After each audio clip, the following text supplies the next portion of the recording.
భీమవరంకు డిస్కౌంట్ల పండుగ తెచ్చింది కేకే స్టోర్స్. ధరల్లో చౌక. కేకే స్టోర్స్, పీపీ రోడ్, భీమవరం.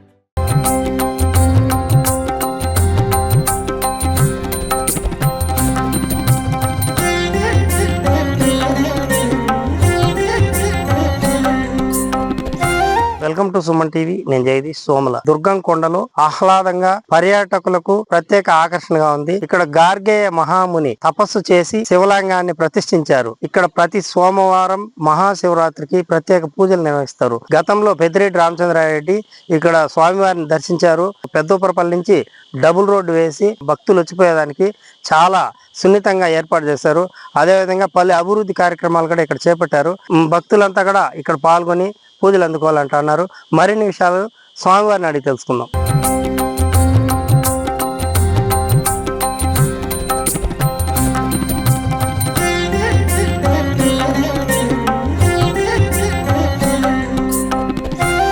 ఓం నమః శివాయ. సదాశివ సమారంభాం శంకరాచార్య మధ్యమాం అస్మదాచార్య పర్యంతాం వందే గురు పరంపరాం. అందరికీ నమస్కారం అండి. మనం సోమల జిల్లా పుంగనూరు నియోజకవర్గం దగ్గరలో ఉన్నటువంటి పెద్దపరపల్లి గ్రామంలో గార్గేయ మునీశ్వర స్వామి దుర్గం కొండల్లో మనం ఇప్పుడు ఉన్నామండి. ఈ యొక్క శివలింగాన్ని గార్గేయ మహర్షి కొన్ని శతాబ్దాల క్రితం ప్రతిష్ఠ చేశారు ఆయన స్వచేతుల మీదుగా. ఈ యొక్క శివలింగాన్ని కాశీ నుంచి ఆయన తీసుకొని వచ్చి ఇక్కడ ప్రతిష్ఠ చేశారు.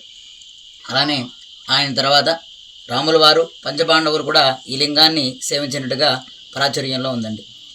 ఈ యొక్క గార్గేయ మహర్షి స్వామివారికి అభిషేకం చేసుకున్నను పూజ చేసినను సంతానం లేని వారికి సంతాన ప్రాప్తి కలుగుతుంది.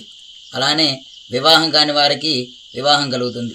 అలాగే ఆరోగ్య సమస్యలతో ఎవరైతే బాధపడుతూ ఉంటారో వారు 40 రోజుల పాటు ఈ యొక్క గుడిని సందర్శించి కోనేటిలో స్నానం చేసి స్వామివారి దర్శించగా ఆ అనారోగ్య బాధలు కూడా దొరుకుతాయండి.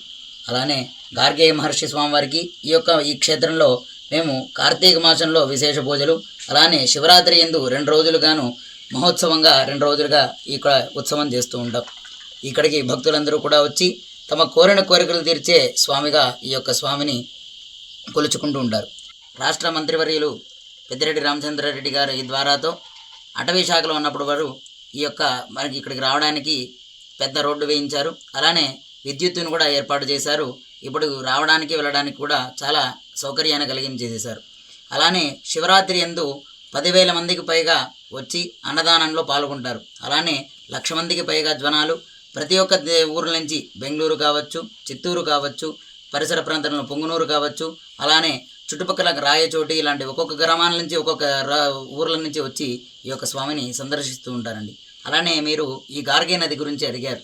ఈ గార్గేయ నది ఇక్కడే పుడుతుందండి. ఇక్కడి నుంచి మొదలై ఈ గార్గేయ నది మనకు పీలేరు దాటి అన్నవి ప్రాజెక్టు వరకు ఈ యొక్క నది వెళ్తుందండి.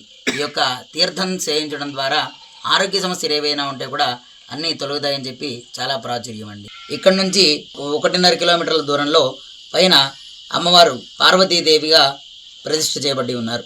ఆ యొక్క పార్వతీదేవికి ఈ యొక్క గార్గేయ మహర్షి స్వామి ఇటువంటి ఇక్కడ గుహ ఉందన్నమాట. ఈ గుహ ద్వారా వెళ్ళి పైనకి అమ్మవారిని సేవించుకునేవారు. మానవులు ఎవరు ఈ గుహ ద్వారా వెళ్ళలేరు. అయినా పైన మనం ఏం చేసినా సరే ఈ గుహ ద్వారా కిందకి వినిపించడం చాలా పాతకాలంలో జరిగేది.